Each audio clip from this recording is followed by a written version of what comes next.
Twamitambula wonse nomanzo bobilo. Good morning. Mwaise nipo mkwai, mwashibukeni, mwaukabwanji, muliningo. Yeah, I think that is the right term. That should be put out there. And if you go to the Tumbuka land, they will say Maugauli. Maugauli. Maukabwanji. Yes, all those are languages that need to be considered. And welcome to Mudingai. Mudingai. Mudingai mwane. Yes, at Wiketile.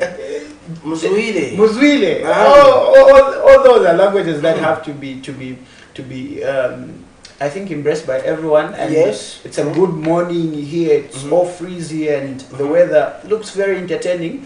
And to some extent, London in Lusaka.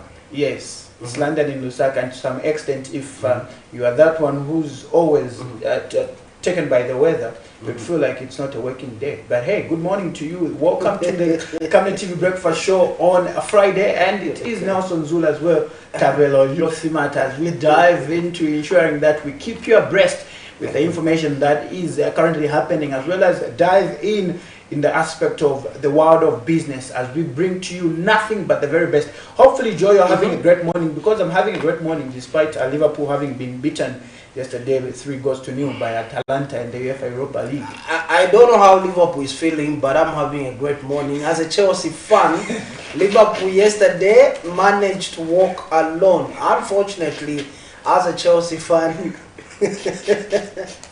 I'm supposed to be happy. I am happy. Yes, I am happy. Good morning to you, the major stakeholder out there, the viewer.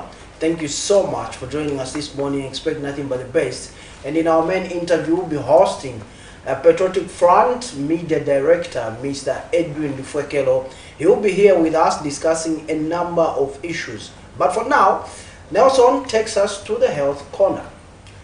And we definitely just do that because we know that we're supposed to conclude this week, I think, with the topic that we've been looking at, cervical cancer. And cervical cancer really is something that is very topical when we look at the welfare of our women out there, because this is the cancer that is really associated with the women.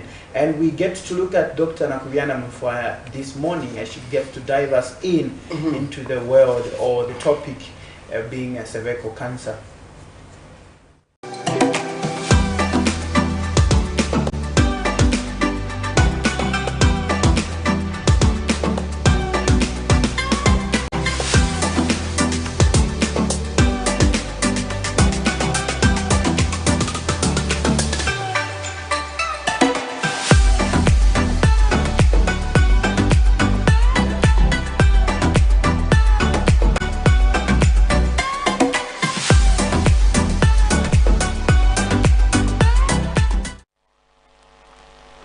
Hi, good morning and welcome to the Health Corner here on the Breakfast Show. I am Dr. Nakuyana Mufwaya. So this week we have been talking about cervical cancer, and we mentioned that cervical cancer is a cancer that occurs in the cervix, or that affects the cervix. The cervix is the organ found between the uterus and the vagina that acts as a barrier to keep the baby in place in the uterus when you're pregnant, and also secrete certain chemicals or certain fluids that keep the vagina moist, and also prevent infections in the vagina and also the uterus. Now, we also mentioned that there are certain causes of cervical cancer, such as the HPV virus, which is the most common cause of cervical cancer, and it's called the human papilloma virus. And there are different subtypes of this virus, and the most common ones that cause cervical cancer are 16, 18, and 45. Then we also mentioned that there are certain risk factors, such as tobacco smoking, having multiple sexual partners, and exposure to radiation that can lead you to having cervical cancer. And also people who are immunosuppressed, such as those living with HIV and having other conditions that are suppress the immune system, can lead you to having cervical cancer. Then we also mentioned some of the signs and symptoms. We said people with cervical cancer may experience dyspareunia, which is pain when having sexual intercourse, and also postcoital bleeding, which is bleeding after sexual intercourse. They may also experience abnormal uterine bleeding, where they bleed in between the periods. They may also have other symptoms such as back pain and even coughing, because maybe the cancer has spread to the bones or to the lungs. Then we mentioned that cervical cancer can be diagnosed in the hospital. You can do a pap smear that can help to check if there are any abnormal cells in the cervix, and also a biopsy that can be able to check if they are cancer cells or if the abnormal cells are cancerous. Now it can be treated, and we can use several treatment options that can help to treat or cure the cervical cancer, depending on the stage at which the cancer is at. Some of the treatment options are chemotherapy, radiation therapy, and surgery, and all these are available in the hospital, and depending on the stage, then you'll be advised on what type of treatment option are available for you. Now, how can you prevent yourself from having cervical cancer? There are certain things that you can do in your lifestyle, that you can make lifestyle changes that can help you to live a better life and prevent cervical cancer. So number one is that you have to reduce the amount of, or you have to reduce having multiple sexual partners. So stick to one sexual partner and do not have multiple sexual partners, because you will end up getting STDs, and you will end up getting the human papilloma virus that can lead you or make you at risk of having cervical cancer. Number two is that if you smoke, you have to stop smoking or quit smoking tobacco, because it increases your chances of getting cervical cancer. Number three is that you need to get screened at least every 3 years. So for women who are 21 years and above, make sure that you get screened and get yourself screened so that you can check if there are any abnormal cells in your cervix, and so that this cancer can be found early. If it is found early, then it can be treated early, and it can increase your chances of survival from cervical cancer. The other thing is that you need to take your girl children to get the HPV vaccine. There's a vaccine available called HPV vaccine that is given to girls between the ages of 13 and 14 in all our hospitals and clinics, that can help to prevent the girl child from having cervical cancer. So make sure you take your children, your girl children, to get the HPV vaccine if they are not vaccinated already. Then there are other things that you can also do to prevent yourself from getting this cancer, and that is eating a healthy lifestyle or eating a healthy diet. So if you eat healthy, you are increasing your chances of not getting diseases. And so make sure that you eat healthy. If you're not eating healthy, then you need to start eating healthy. Reduce on the amount of fatty foods that you take, reduce on the amount of sugar that you take in your diet, because that increases your risk of having so many diseases, including cancer.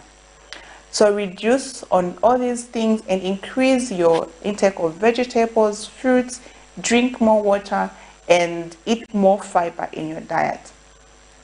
The other thing that you need to do is you need to become more active. Be active, exercise, do something every day to keep your body active. Living a sedentary lifestyle where you're always seated and not exercising or not doing activities that increase your activity levels increases your chances of developing cancer and even other conditions as well. So make sure that you keep active, make sure that you exercise, make sure that you do something that you love to do, whether it's dancing, whether it's riding a bicycle, whether it's walking, but you need to do some activity at least every single day to prevent yourself from having so many diseases. So these are some of the ways that you can prevent cervical cancer. I do hope that you have learned something. Most importantly, do not forget to get yourself screened. If you are 21 years and above, make sure that you get yourself screened to check if there is any trace of abnormal cells in your cervix that can lead you to developing cancer. And Do this at least every 3 years. From the age of 21, make sure you're getting screened at least every 3 years for cervical cancer. So thank you for watching. I do hope you have learned something, and if you would love to learn more about all these conditions, then make sure that you watch my YouTube channel, and that's at Dr. Nakubena Mfayasiameka on YouTube, and you'll be able to watch all these videos and many more other videos as well. So thank you for watching, and I'll see you again next week. Have a lovely weekend.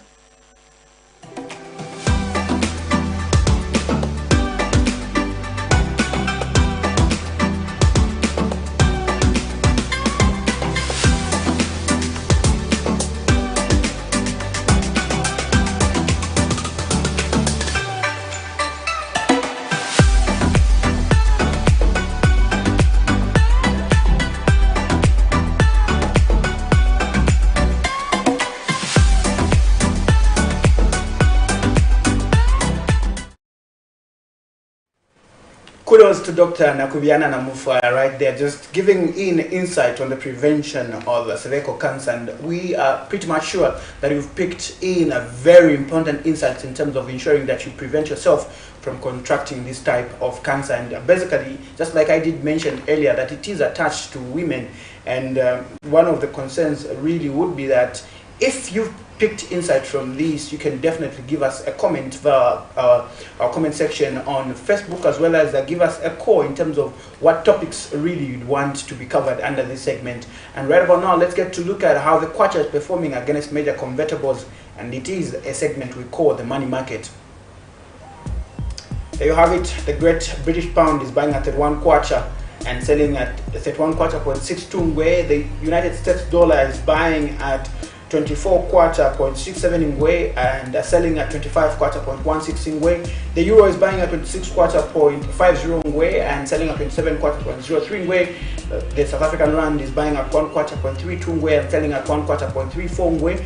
And the update is as of today at 12 of April 2024 at exactly 0717. And a major concern, just like we continue to talk about, is the issue on the United States dollar. As of yesterday, we saw that the dollar was selling at 23 kwacha.03 ngwe, but as of this morning, we've seen an increase of about 13 ngwe, and it is selling at 25 kwacha.16 ngwe. And we hope that coming next week, maybe things might slow down, because we are likely to close at that rate as of this week, and we'll be opening next Monday, and we hope that things are going to be better. Joe, let's get to dive into the zooming headline segment. Okay, so talking about the money markets, obviously we go to another related story, Nelson. That is the Bank of Zambia, BOZ, says it will disburse 400 million kwacha as initial payment to depositors in the possessed Invest Trust Bank by 26th April 2024. Speaking during a press conference Thursday, BOZ Deputy Governor Operations Francis Chipimo says each depositor will be entitled to withdraw a maximum of 500,000 kwacha, with those having excess amounts to wait for further guidance. Now, Dr. Chipimo says Invest Trust Bank in possession has 57,000 accounts, and the central bank will in 6 weeks complete the preparation of the statement of affairs of the possessed entity. We go on this particular clip. When we come back, we expect to receive your calls and of course text messages coming from you as well. Do stay tuned. The Bank of Zambia board has made its first update in the administration of now Invest Trust Bank in possession following the takeover of the insolvent entity on April 2nd, 2024. Top on the agenda was the bank's update to 57,000 depositors who have been waiting for the way forward on Invest Trust Bank, whose insolvent figures stand at 850 million kwacha. Addressing the media during a press conference Thursday, BOZ Bank Governor Denny Kariaya assured depositors that their deposits are safe, disclosing that government has come to the aid of the situation with a pledge of 1 billion kwacha. May I now take this opportunity to assure the depositors that their deposits are safe as the government will provide support to bridge the gap between the assets and liabilities of Invest in possession. I must mention that this fiscal support is critical in the context of the need to protect the integrity of the financial system. Dr. Kadiaja since denied assertions that the bank's policies could have contributed to the failure of Invest Trust Bank, stressing that as a regulator, BOS does not interfere in capital challenges, however can do so when deemed fit in liquidity challenges. Obviously, policy affects individuals and institutions differently, but there are mechanisms to deal with those who may face that challenge. And this is why I said we make a distinction between liquidity problem and capital problem. If the problem is liquidity, the bank has got a range of instruments to support an institution involved. But if it's capital, we can't step in the ownership position of the owners. That's what it means. It means that the institution can no longer go as a going concern. That's the main issue. So I hope that helps you to understand that we'll not stop making policies because one institution or two are going to be affected. No, we look at the overall situation. Meanwhile, giving further details on payments to depositors, BOS Deputy Governor Operations Francis Chipimo said each depositor will be entitled to up to 500,000 kwacha by April 26, 2024, with those holding excess amounts to wait further guidance. The Bank of Zambia will facilitate the first payment to all depositors up to a maximum of 500,000 kwacha. This payment will cover over 90% of the total deposit accounts. And here I must emphasize deposit accounts. For clarity, this means that those who have deposits at or below 500 kwacha will get payments that fully cover their deposits during this first payment period. Dr. Chipimo further says 325 employees of Invest Trust Bank are since at home and will wait for the outcome of the possession process and will be dealt with according to the law.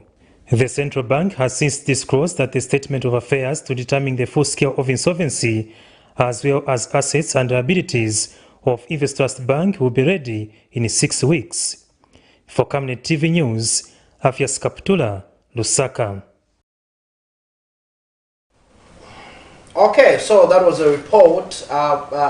They're talking about the Bank of Zambia governor, and he was talking about obviously Invest Trust in insolvency of a bank that is now insolvent. And according to him, when a bank is insolvent, it simply means that it has no capital, it has got no money, and it's on the brink of bankruptcy. Yes. And once it's insolvent, it needs to file in for bankruptcy. And it's good that BOZ has come in to cushion the depositors, the customers, if you like, the clients of the bank, to make sure that they do not lose their monies. But this again, I would like to make an appeal or bring to the attention of the Bank of Zambia and any financial institutions that even those, there are some people, you remember those contract farming issues? Some people's accounts were they frozen or maybe affected? Yes, they were affected, and those cases have been ongoing. We heard that, okay, fine, the Bank of Zambia came in and the like, so even the depositors will be cushioned. So can we also see that happening? Because at the end of the day, citizens were affected, ordinary Zambian citizens were affected. We are just seeing the speed of light that is being applied to Invest Trust as a bank. But even those individuals who got or entered into contract farming with named institutions or companies that were calling themselves that they are giving contract farming, schemes. We saw celebrities, local celebrities on billboards, and want to find out how far with such cases, and what is the Bank of Zambia doing to protect the depositors, because some members of the public were caught unaware. Obviously they thought, okay, fine, this is how maybe I can generate income, but then again, people can be funny and things happen, Nelson. Yeah, I think for me, that is indeed a very valid point, but with what has happened in relation to Investors Bank, I think it is kudos also to the Bank of Zambia that they're coming to the aid of these customers. Look, at a time where you depend or rely on those little resources that you have for you to survive. So in an instance where such happens, and then you are banking with this particular bank, and then you cannot access your funds simply because this bank is running into bankruptcy, where they've got more liabilities than the assets. They don't have capital, so it really affects. And I think we, in the way that we've gotten, is that most of the councillors were getting paid through Investors Bank. Is that, maybe we can ask this question, because we need to hold institutions such as the Bank of Zambia accountable. Maybe is that why we are seeing this are the depositors going to be given their monies, or the process of disbursing their monies within 6 weeks? My question is, what happens to those, for instance, individuals, members of the public, ordinary citizens, retirees that entered into issues that have to do with contract farming, especially in Central Province, Kabwe to be precise?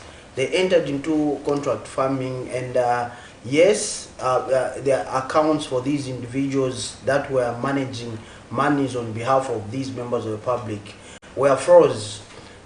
So what happens? What's the way forward? The issue has been silent. Is it because prominent people were not part of that? This is why these things are taking long. And why I'm asking this is because obviously institutions of governance or institutions entrusted to protect people's monies need to apply themselves fairly. That includes the Bank of Zambia itself. They need to apply themselves fairly and address each and every money issue fairly, Nelson. So we await to see what will happen to those that entered into contract farming, whose monies were affected.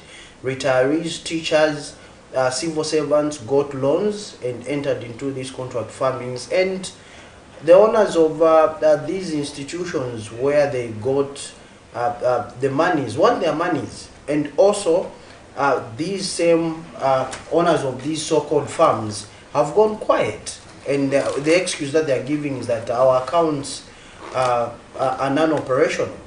So what's the way forward? Indeed, what's the way forward? And let's get to move on, Joe, with some of the interesting stories. We know that there's supposed to be ward development committee elections at different constituencies to ensure that they usher in new executives that are just going to spearhead in terms of issues relating to the constituency development fund. But we that we're getting now is we're still in Munali constituents. At the other time we're in Tendere, and now to Kalikiliki, some aspiring independent members, some aspiring independent ward development committee members rather have accused the ruling UPND of exhibiting dictatorship traits in the ward development committee zone elections in Kalikiliki Township. One of the aspiring members who opted to remain unknown accused the ruling party of abusing power, citing its negative impact on the democratic status of the country. But meanwhile, UPND Party for National Development, UPND Deputy Youth Spokesperson Phineas Pomulo has dismissed the allegations, stating that the people masquerading as UPND cadres are not their members. And also, one of the stories that I'm going to not necessarily conclude with, but we'll get back to the other one as we get to ask our guest, is one of those that has to do with a special commodity, that is the one we refer to as water. We say water is life, and without water there's no life. Whereas now Lusaka's Foxdale area has been hit by an erratic water supply for 3 weeks. and residents are demanding an explanation from the Lusaka Water and Sewerage Company. The ordeal of having to buy water bowsers as an alternative source of water, stressing the financial toll on their budget. We get to look at these two stories, and when we get back, we dive into the main interview this morning with our guest, Mr. Edwin Lifwekelo, who is Patriotic Front Media Director.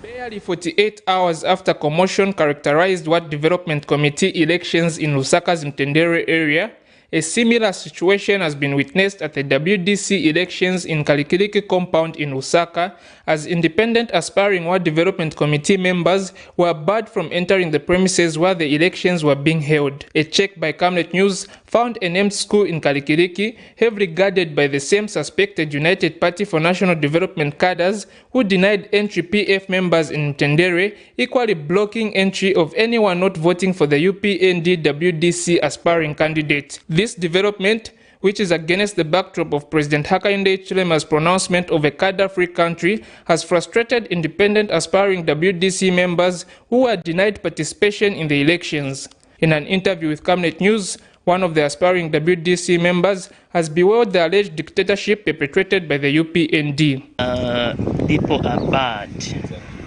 from entering the Shine Zambia premises. If you are to be allowed to enter, you must say the person you are voting for, and that person must be somebody who is coming from the ruling party. So this is what is going on. The people that the community chose to stand for them, to represent them at WDC, they have all been barred. And they have brought in their own cadres. You cannot be allowed to enter the Shine Zambia gate. They are UPND cadres. And all those people that are there inside, they have been asked, whom are you voting for? I'm voting for so and so and so. If that person is according to what their program is. Another resident has cited the lack of transparency and accountability of the election process. Civic positions that deals with the development and the welfare of the people in the community. They are not political positions as far as we are concerned. And as church leaders, we deal with the welfare of the people.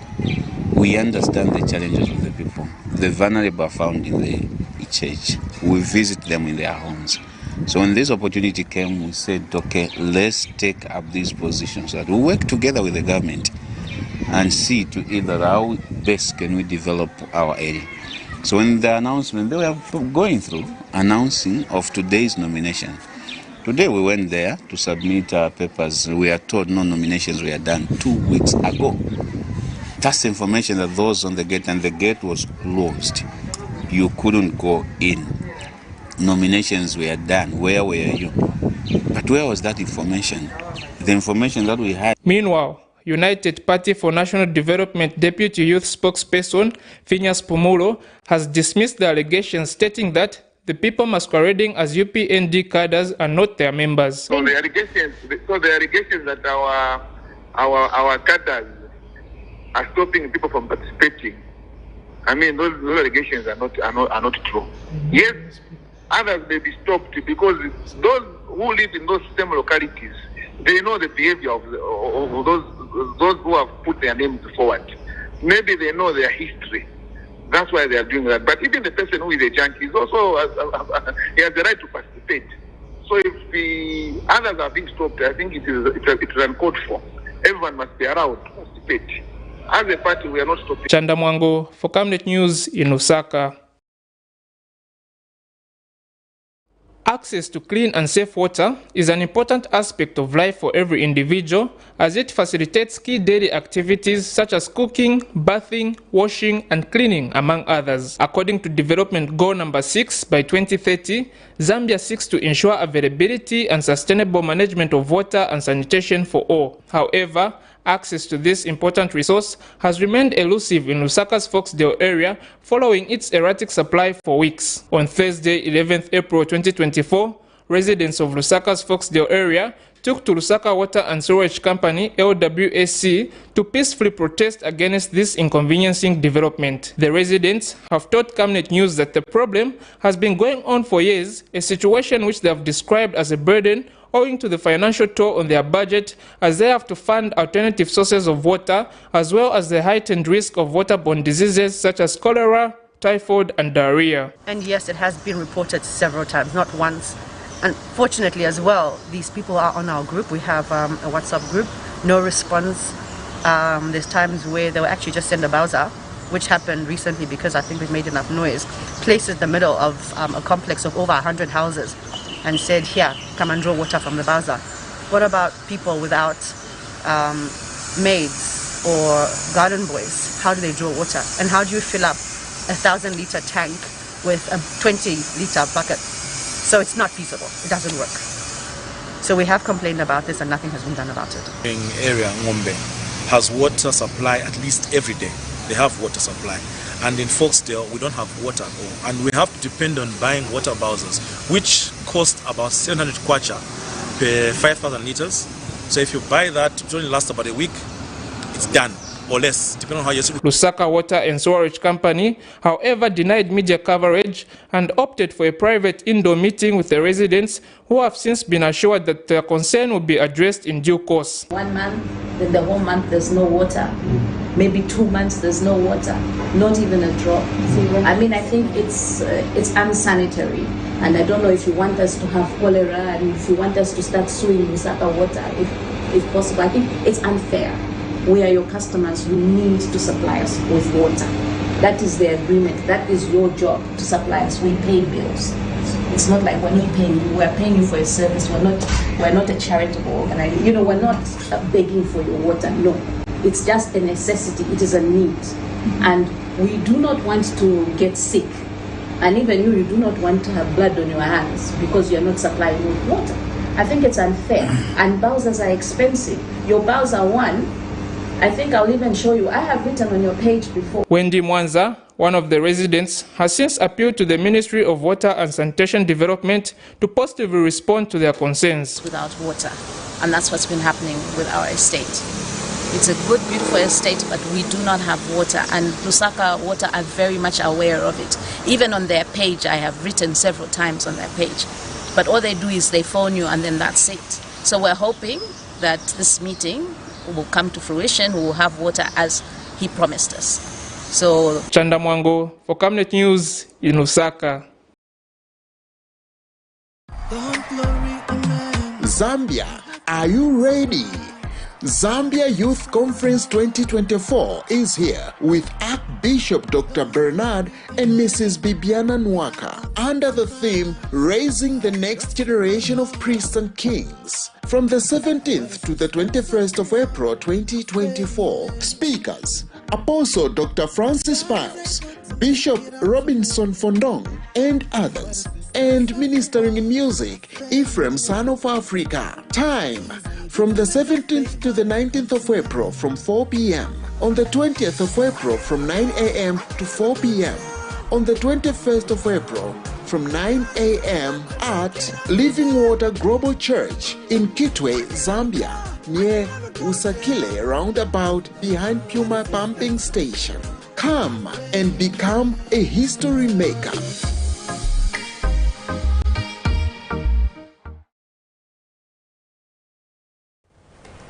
Okay, thank you so much. Now that was a report or stories.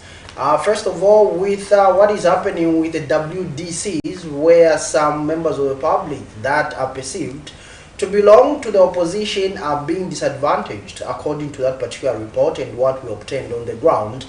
And also the water blues that have characterized Foxdale area, where members of the public are not having water. Now, Nelson, it's surprising to see that there was no public relations officer or communications officer to deal with the media effectively and efficiently.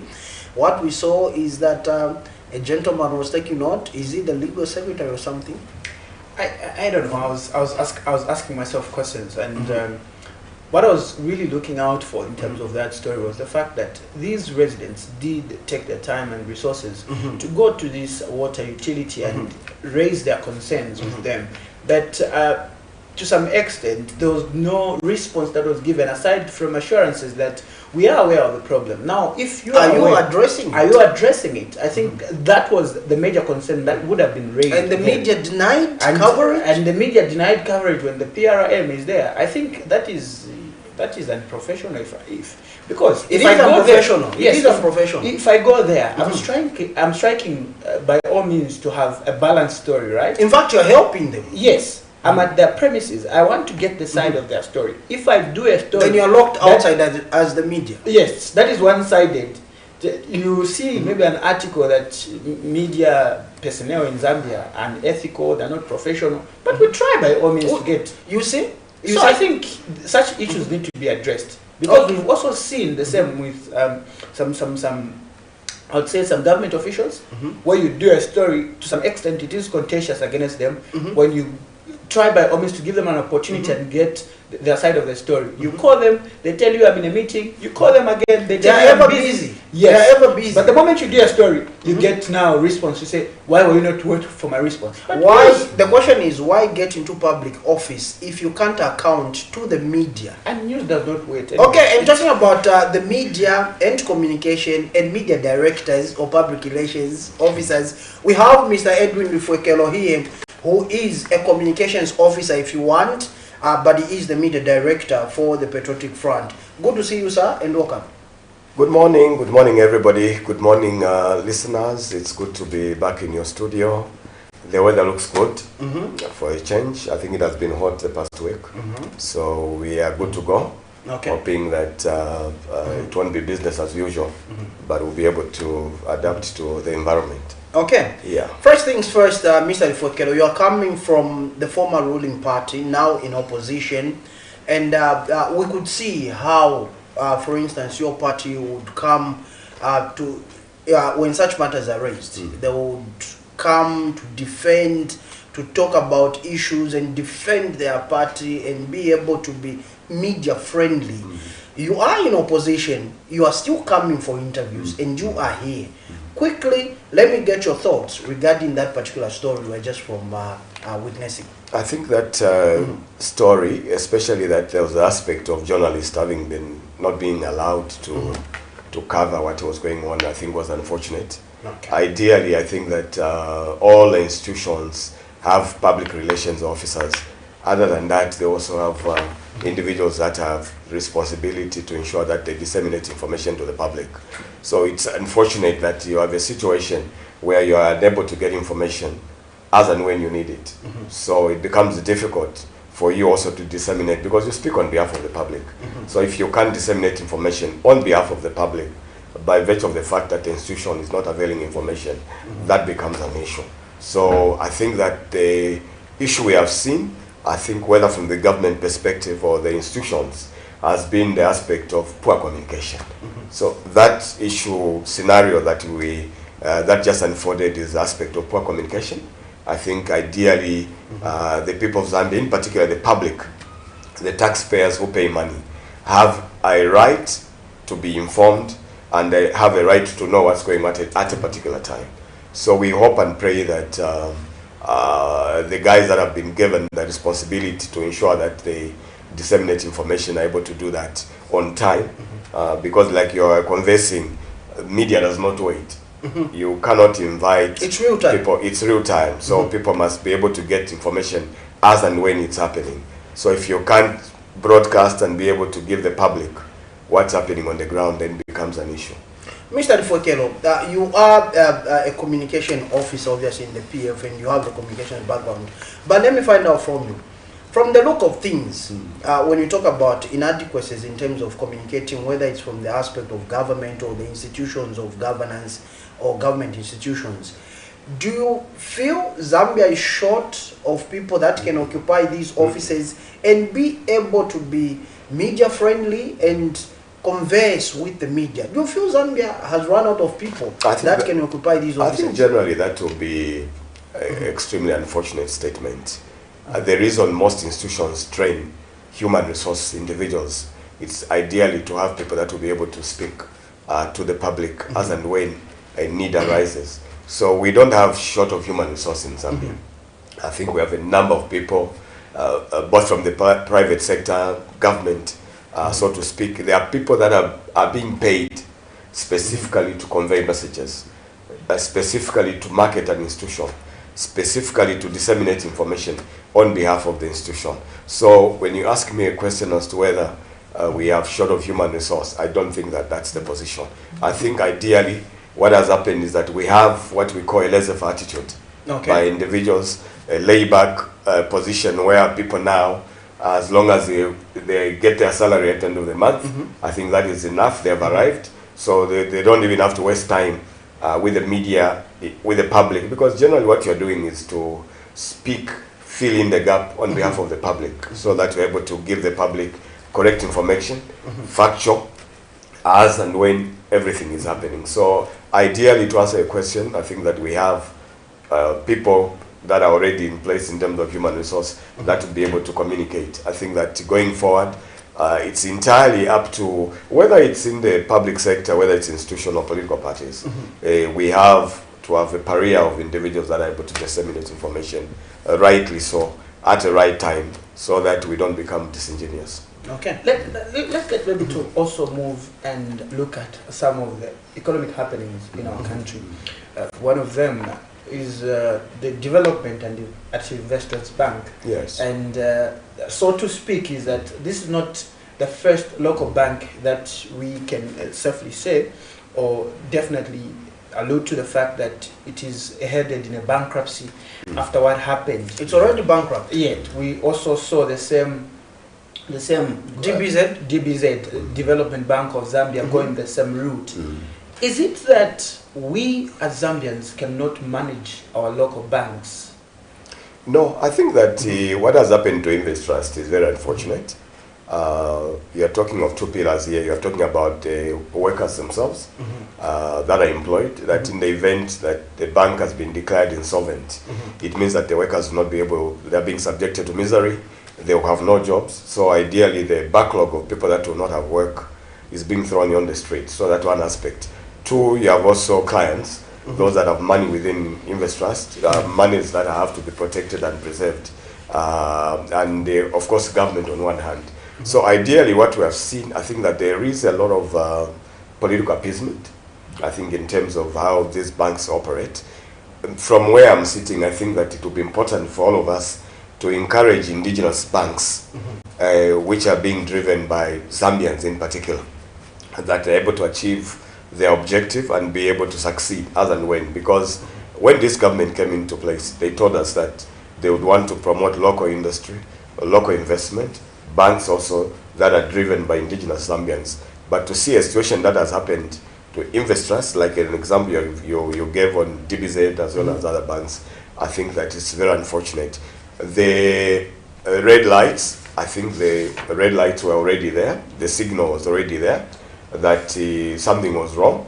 And in any case, from what we have gathered from the people that are operating within those banks, they've told us in terms of liquid, in terms of capital, and in terms of resuscitation of the bank, they've told us that I think that they did not see anything to that effect, where all of a sudden a bank is closed and it's being declared that it's being insolvent. There are a number of interest parties in this whole aspect of the closure of Invest Bank. It's arising at a time also when you remember also the First Lady was also becoming a partner with Invest Trust Bank, and there were issues happening behind the scenes where a number of local people as well as international community were being encouraged to also pump in money into the bank. But also there's also one component which we must not miss out.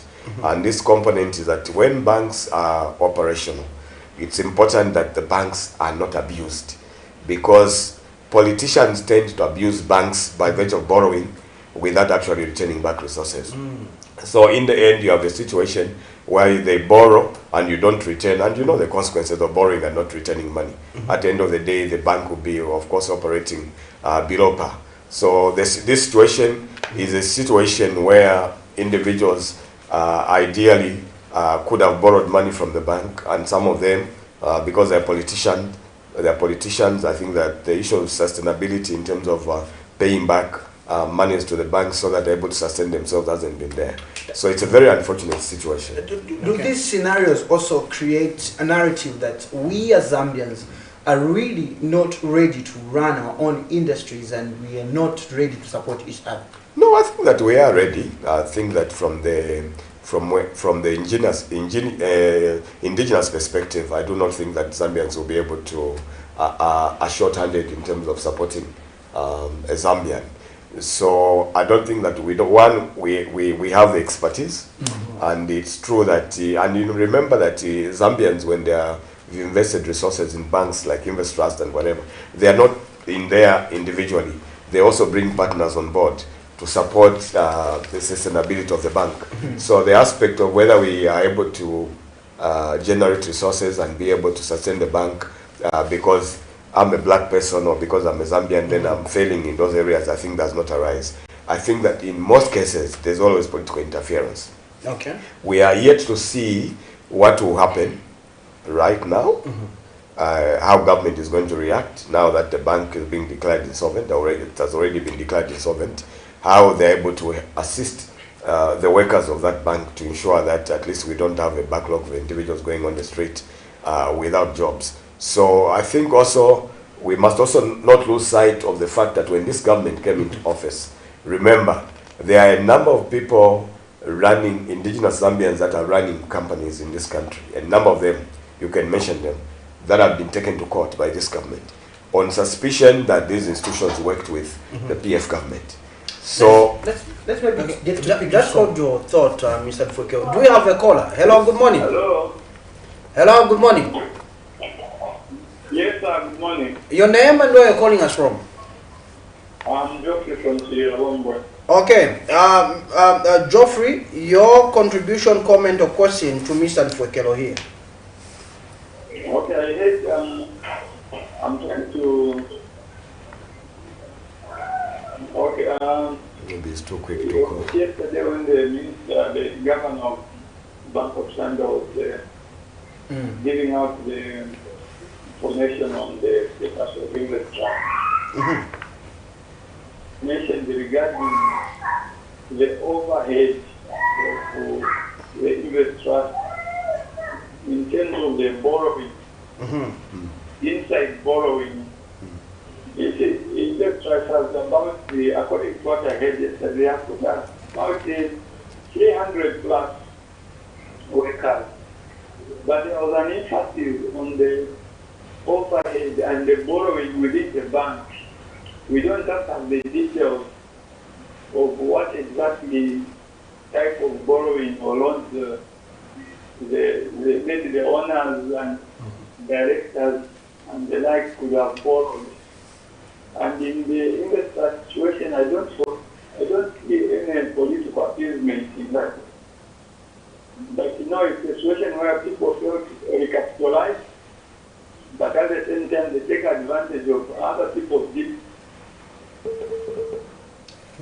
Okay, we've lost Mr. Geoffrey there. However, we've gotten your point. Thank you so much for coming.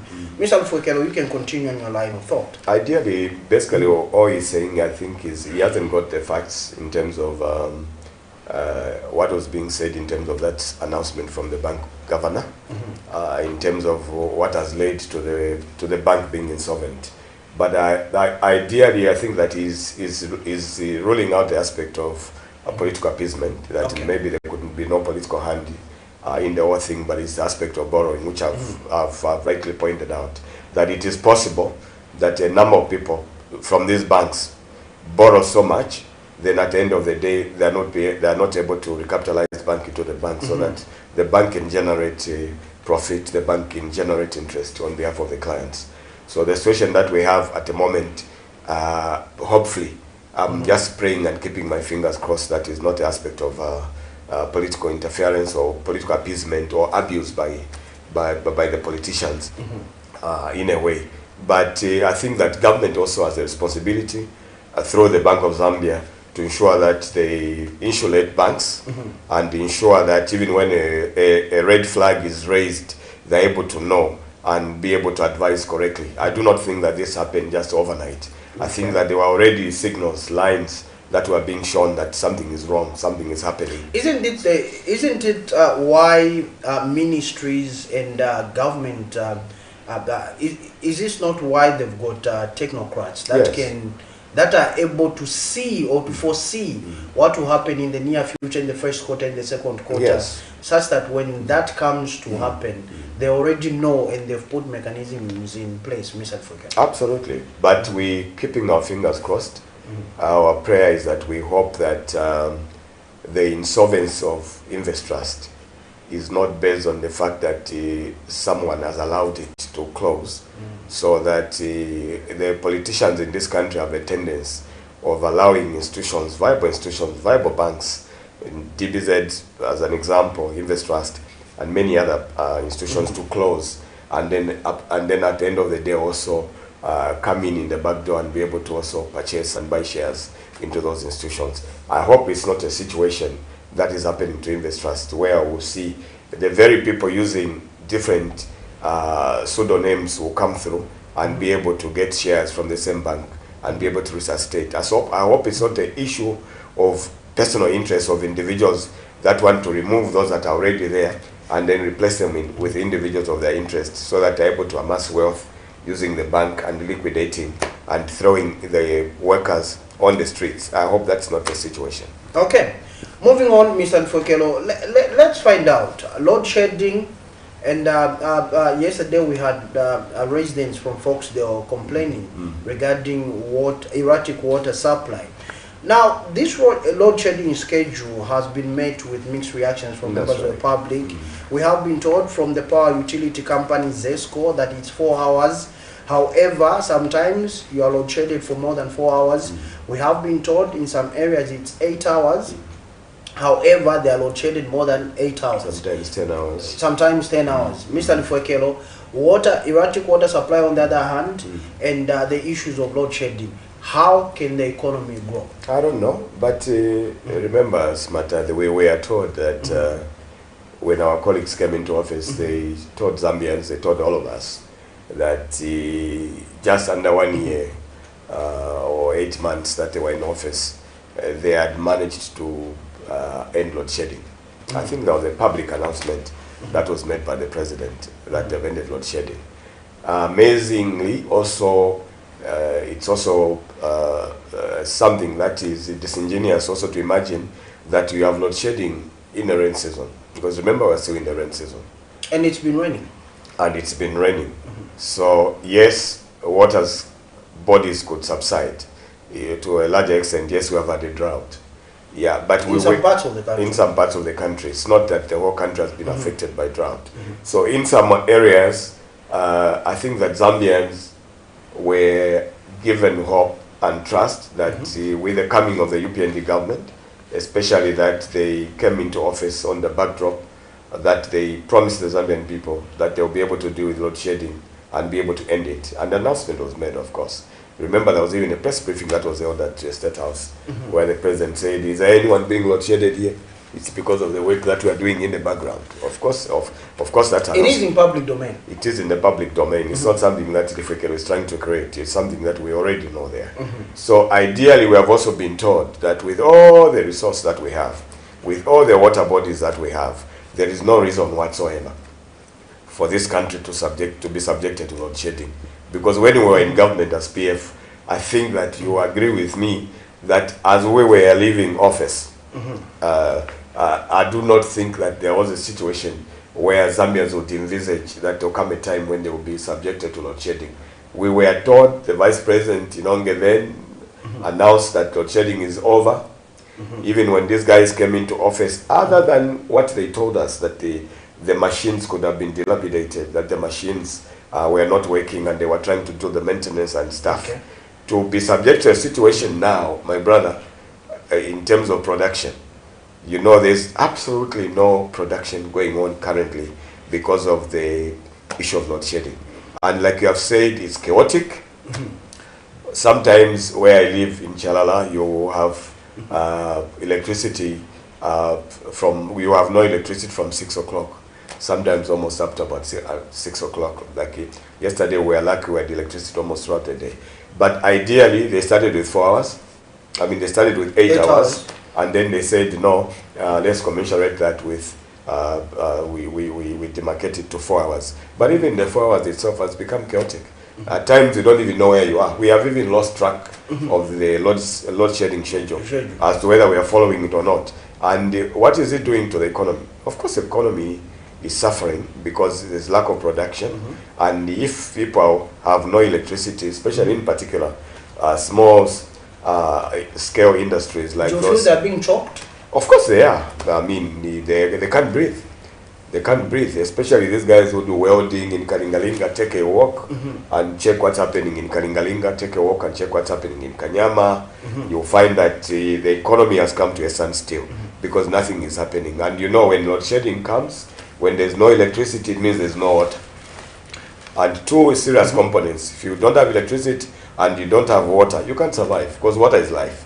So basically, that's the situation we have been subjected to.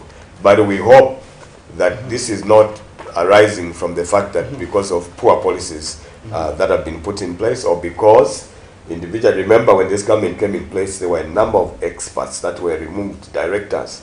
Speak about ZESCO itself. A number of directors were chopped off. Almost 10 directors lost their jobs and stuff. So we are thinking that it's not the aspect of not having expertise to deal with this deficiency, this load shedding that has happened. It's arising from the human fault or because someone is not doing his job. So ideally, we must put technocrats in place, human resource in place, to deal with the issues of how do we harvest water bodies to be able to sustain this issue of load shedding and be able to generate electricity that will be able to help the Zambians be able to be productive. And that's maybe the missing point that is there now. Okay, I know Nelson would like to come in, but quickly, let me throw in the discussion point. Debt restructuring. The UPND condemned the Patriotic Front for having engaged Lazard to restructure the debt, saying that 5 million was just too much. 5 million dollars was just too much. However, Revelations, Mr. Difwekelo, are suggesting that the UPND are going to pay Lazard for 5 million United States dollars. And they are saying that you failed to restructure the debt. Hence, they have restructured the debt with the help of Lazard, a company or institution that you had engaged. Maybe you can bring us up to speed. Yes, PF, when we were in government, yes, we engaged Lazard to deal with issues of basically debt restructuring, and at a tune of about $5 billion dollars, and our colleagues have contracted the same company at a tune of $45 billion. You can see also the anomaly there, that in one breath you are saying it was too much for PF to have engaged, and then we failed to engage and we could not restructure debt. You do recall also that there were a number of factors that are generated or compounded the aspect of debt restructuring when we were in government. There were conditions by the IMF that were given to us. For example, removal of subsidies in terms of fuel, removal of certain incentives that were cushioning the price of milling meal and stuff. We did not agree then, being a proper government, that that was the right way to go. And we were at the verge of negotiating with IMF so that they could give us conditions that were favorable to the Zambian people. Unlike what has happened, where yes, you are able to restructure debt, but at what cost? Okay, it's the cost we are talking about now. So if you were able to deal with that issue at about a $5 billion cost, and our friends are doing at $5 billion cost, you can see already the. So why was the 5? Is it billion or million? It's I think it's about $5 billion. Why was it? But my brother's mad. I think it's a issue of hypocrisy. There's not to worry about, for a lack of a better term. I think that our colleagues, when they come in office, they thought it was going to be easy. Yes, they were headers, but in our time, when we were in office, yes, to deal with the aspect of debt. But that did not mean that we failed to deal with the issue of debt. I think that the issue of structuring of debt was being done systematic, like our colleagues have said, have told us that they are doing it methodical. We're also being systematic to ensure that Zambians, the welfare of Zambians were taken into account to ensure that Zambia did not suffer. Of course, our colleagues have come and told us that, this is the right pricing that is there now. I think in your time you did a lot of subsidy, you did a lot of cushioning and stuff at the cost of allowing the economy to go into ICU. Basically, that's what they've told us. Okay. But ideally, I think that from where we are sitting as PF government, then when we were in government, we traded with care, with sensitivity, knowing that we needed to be cautious, so that ultimately it's the interest of the Zambian people that we are defending.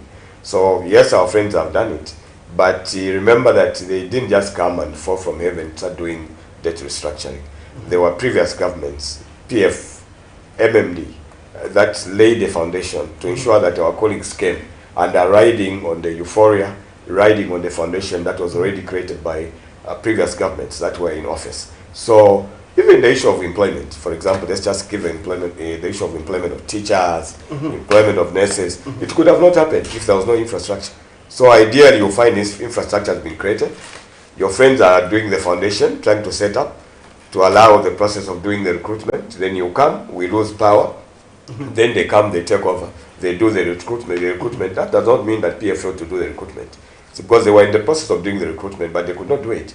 But the basis of having an economy that is viable was first to put infrastructure, road network, infrastructure, hospitals, okay, universities, police posts, police houses. Ideally, the whole aspect was to ensure that once those are in place, then we come to the next component of ensuring that now you do the recruitment. So government come and go. The process continues. At the end of the day, UPND government are not in power forever. Their tenure will come to an end. Someone will come and take over. So someone must be prepared also to run with where this government has ended. So that's how government runs. But so, why don't we see that from, why haven't we seen that as a country from successful governments? MMD came in, wanted to overshadow everything that KK and his team did. Fast forward, we are here. Schools, yes, have been built. Hospitals have been built. Roads have been constructed. But we do not hear that from the UPND. No, never say it. Does it mean that you as politicians or political players can't complement each other? You can't coexist? No, but a mature politician should be able to complement. Mature politician must remove the jacket of partisanship.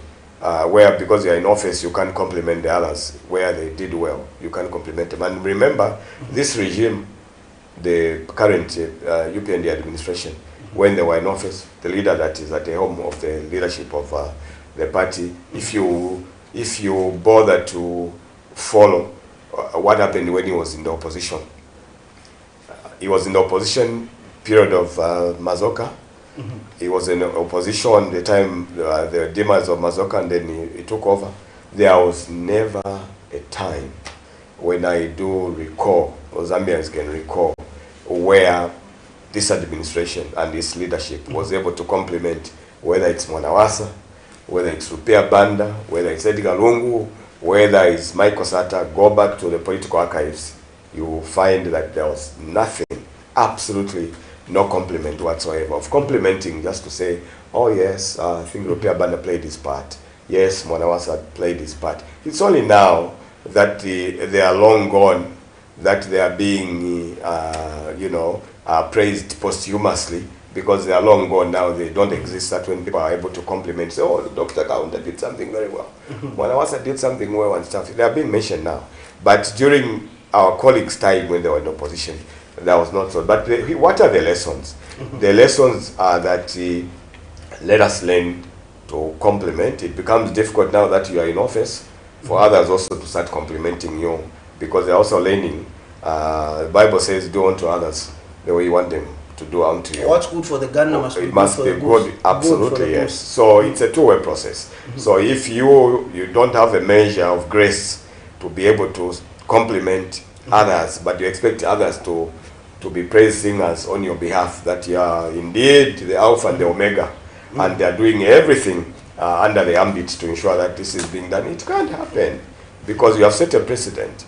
But going forward as politicians, I think let us be magnanimous enough, mature enough to be sober, to be able to complement. Where PF played their role in terms of infrastructure and road, we are not saying they did everything. They played their part. Where they played their part, where there are positives, let us compliment that those were positives. Then you continue moving along that trajectory just to ensure that you're supporting those. I think that if all of us come to terms that we are not in government permanently, there will come a time when others will be able to govern and be able to run with the system, then I think we'll be able to support each other and complement each other. Unlike the situation where you're seeing, where you can't even mention anything that the PF government did. All you have to say is that they're dead, buried, they are gone. And the reason you hear people talk about PF, it's because no one talks about a dead horse. It's because PF is very much alive. Okay. And people talk about it because they know that given an opportunity, they'll be able to resuscitate their political fortunes and be able to deal. And in any case, if there's a political party that has garnered a lot of experience, having been in opposition, come into government and gone back into the opposition, is the PF government, because they've been there before.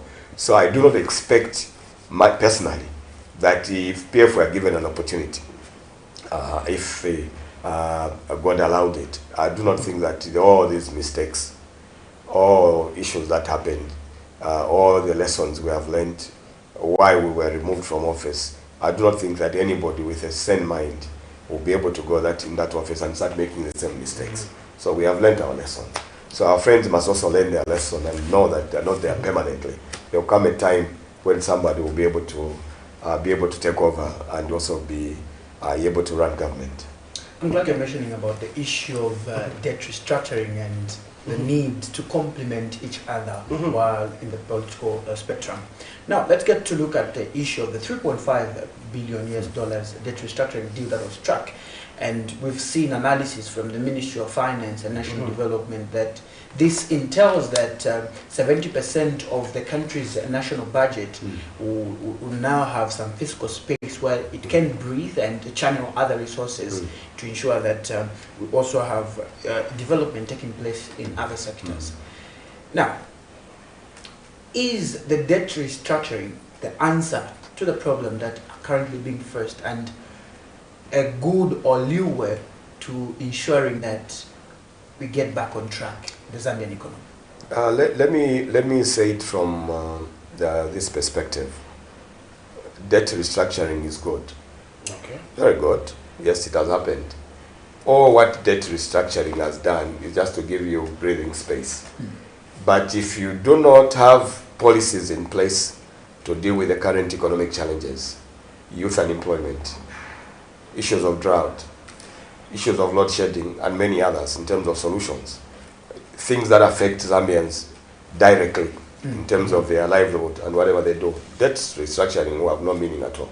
And in any case, the minister is on record, the Minister of Finance is on record to say that the issues of debt restructuring does not end our economic problems, because but the president in the last year press briefing did assure that once the debt restructuring is done, things, cost of living gets to improve. Yeah, but does it work like that? But those are the contradictory views we're hearing of lacking information that must be disseminated by individuals that are given the responsibility to disseminate that information.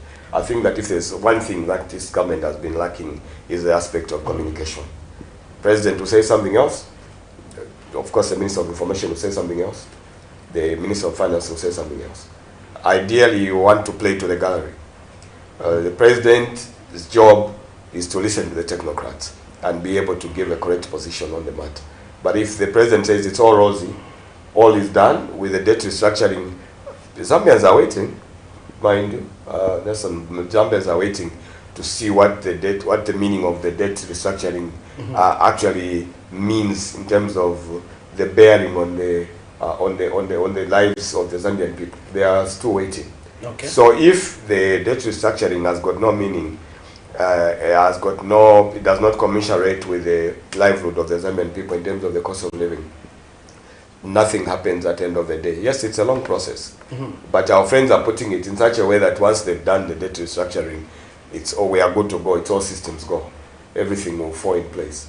Better days are coming. But remember, when you were being removed from office, if Zambians were aggrieved and agitated when Milimi was at 130 kwacha, if they were aggrieved at that particular time, that was expensive, including the current president, who said that at 130 minimum was very expensive. Why should we accept at 360 that it's okay because it's our friend now who are running government, then this is acceptable? Basically, those are the issues we are talking about.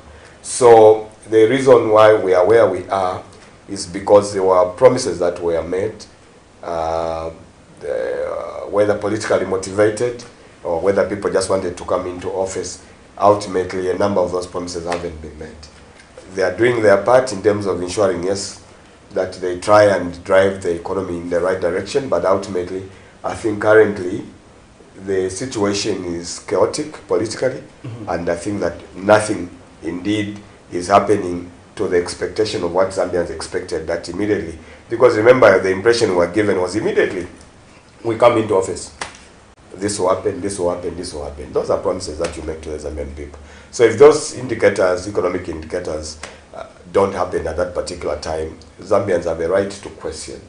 You told us you will do ABCD, nothing has happened. You told us we will be buying millimil at 50 kwacha, nothing has happened. You told us fertilizer will be buying it at less than, remember fertilizer in our time was almost about 450 kwacha. You told us you will be buying this at this. Fuel, you told us we'll buy at this much. Nothing is happening. You have every right. It's like in a home. If my child comes and says, Daddy, I want to buy a pair of shoes, and then I tell my my daughter, no problem, I have already budgeted month end, I'll come and buy you a pair of shoes. Come month end, and you know how children are, I'm sure you know how children behave. Month end comes, nothing is happening. What do children say when they come to you and tell you, Daddy, you lied? They will tell you lied. Say, Daddy, you lied. You told me that you will buy me a pair of shoes, but you didn't buy. So it's the same vibe that is going on. If people said what they said they would do and they can't do it, better just to come and say, no, we thought maybe running government was like magic, abracadabra, all is in place and we are good to go. It's not the case. I know Joe is itching to come in and conclude, with his burning questions on the debt restructuring. Let me draw your attention to this particular story that is making rounds, and it reads, an audit sample of 182 schools countrywide on utilization of school grants from January 1st, 2022 to June 30th, 2023 has revealed glaring incidents of abuse and administration failures to manage funds. The Ministry of Finance and National Planning carried out the sample as an internal audit undertaken by the Internal Audit Division at 3 schools per district, 2 primary and 1 secondary per district in 6 selected districts per province. In a statement, the ministry says 182 sampled schools were funded about 80.5 million kwacha for the period under review. It explains that these findings with elements of abuse amounted to 13 million point 4 kwacha, whilst those relating to management failure totaled to 62.9 million kwacha, accounting for 17 and 78% of the total funding respectively. Now, this is against the backdrop that the Ministry of Education at the time of the audit had a total of 12,275 schools and a total of 2.2 billion kwacha funded to all schools during the period 1st January 2022 to 30th June 2023. Now, in the spirit of ensuring transparency and accountability, with such a story coming to public domain, are we seeing any advances in terms of ensuring that corruption is fought in all totality, the misuse of public resources is fought in all totality in a different sphere? That example you have given, Nelson, is what is translating everywhere. I think that you cannot rule out the aspect of prudent management of resources. I think that this government, when they came into office, they told us they really sent a message to the public that they are coming on the premise of prudent management of public resources. How many times have we heard of councillors from the ruling party or just public officers that are being indicted on account that they haven't accounted for resources. How many times? How many times have we seen maladministration in terms of how resources are being utilized in these public institutions? With the grants being made available, government on one to avail resources, meant stringently for the aspect of ensuring that you deal with the challenges that are happening in the education sector, especially that currently, I think we used to have PTAs. I assume that from the investigation that has been happening, most of countries, most of the schools now don't have PTAs, meaning that they're relying on grants from government. It's a question of now having too many hands, political hands, that have now been fused at most of these boards. Most of these education boards and institutions are being infested with the politicians that think that that's the domain now where they're able to lay their hands or dip their hands into public coffers to access resources. Hence the reason why when you do an audit, you find ultimately that resources are being dealt with prudently or being put to good use and utilized for its intended purpose. So you have that challenge. It's the same challenge. You were just showing a clip on the WDCs where the elections were being held. And you know, I assume that those WDCs, I don't know what's what you call them, I assume that they're supposed to be fused with independent minds, individuals that don't belong to a ruling party, but encompasses all spheres of individuals that are in the public domain, of all different faculties. So you see already a scenario where people are being defranchised in terms of participating and into the elections so that they can be elected into those offices. You are already seeing a scenario where at the end of all this program that is happening now, in terms of the elections that are happening, you end up having cadres being fused into those positions. I do not think that ultimately you have a situation where resources will prudently be managed, conserved, and be put to good use based on the fact that politicians always think that money that is meant for the public is meant for them or for their pocket, as we are seeing in the situation that you have referred to, where there's been audit. Mr. Pogel, let me quickly throw in this. Do you think all these management inconsistencies are deliberately designed to create a conduit to siphon public funds? What would you say? Generally, I think that the situation is that the politician, from wherever they are sitting, they think that when there's an opportunity for it to be able to access resources, a politician is always thinking that that money should be my money, forgetting that that money is for the public. It's meant for sustaining, of course, certain projects. It's meant to go in the pocket of the school so that they're able to deal with a number of challenges that face most schools, but ultimately politicians take advantage over that. So as long as we have a situation where the processes that allow politicians to start engaging themselves into leadership while ultimately not serving the interests of the public, you have a situation like the one that you were alluding to from the clip that you just showed. So I think we need, the government has a responsibility through local government and through government itself, central government, to ensure that they deal with the aspect of how do they engage professionals who will be able to deal with the aspect of how they channel or utilize resources that are meant for public. So if that does not happen, you will continue having this corruption which you're talking about, continue to generate its ugly head ultimately, because people don't care whether this money is for the public or not. And it's happening at a backdrop where the head of state has said anyone that abuses public resources will be fired. So we are yet to see, even those people that abuse these resources, generally what is the end product. Why are we not seeing this happening? Because members of local authorities, councils, local councils in different provinces have appeared before the Accounts Parliamentary Committee on Local Government.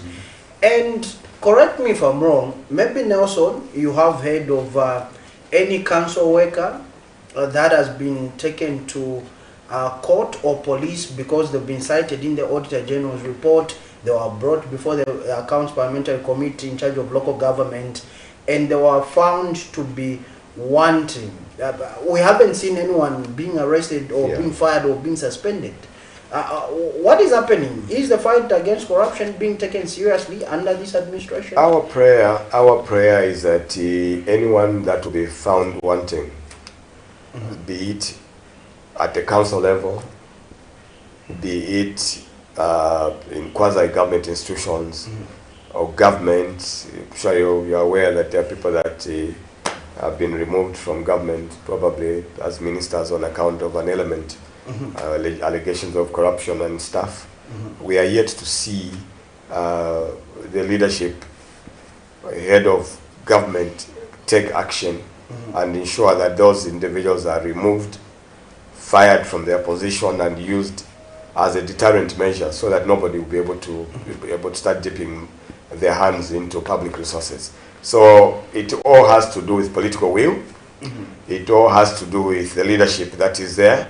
If the leadership want, I do not think, in my opinion, that President Hakainde Hichilema will succumb to his hand being manipulated or squeezed if he wanted to take action on any individual, unless it's their policy that they don't want to take action because the individual's interest take precedent over public interest. Probably that could be the scenario. But I'm expecting this president that has come into this office on the premise of discipline, on the premise of prudent management of public resources. Remember, he was saying that when I come into office, I'll not allow any nonsense. I'll not allow anyone to abuse resources, not allow anyone to get involved in corruption. So we want the president to walk the talk, be able to remove anyone without any procrastination, without any hesitation. If someone is found wanting, they've been proved wrong, that they siphoned resources, taken to court, proven that yes, they've abused their position, they must be removed, so that they are used as an example, so that Zambians can have confidence to say yes, the fight of corruption, the fight against corruption rather, it's not just basically a smoke screen that is being used just to attract resources from the international community or from the cooperating partners. But the government must walk the talk and ensure that anyone that is found wanting must be removed. And this must not be compromised with. I think that ultimately Zambians are watching to see where we are going and ultimately where this government is taking us in terms of ensuring that there's discipline in all aspects of government leadership. Okay, Mr. Fokero, I check it. Those were your final remarks, but let me thank you more sincerely for coming through to have breakfast with us. Oh, yes. Nelson was talking about having a cup of coffee. Oh, just waiting. But there's no cup of coffee. Viewers, you can't see any coffee here, but there's a room somewhere where snacks, biscuits have been prepared. Yes. So after this interview, we are just going into that room to have breakfast. Since this is a breakfast show. But I'm so grateful for the invitation. No, you're welcome, Mr. Fokero. So grateful. We are going, Nelson, your concluding remarks. As we go, we need to wish our viewers a happy weekend. Yeah, if you're a soccer fan like myself, let's get glued to the weekend. You walked alone yesterday. We did. Whom do you want to walk with again? We did walk alone over last night, but we can definitely tell you that your facial expression we still have the spirited fight for ensuring that we lift that Premier League. We are still in the title race as it is. So if you are a soccer fan like me who supports Liverpool and Barcelona on the other hand, please just be strong. Just be strong. Everything shall be okay, okay? Let's get into the weekend with that vibe and ensure that we fight like there's no tomorrow. I think that would be my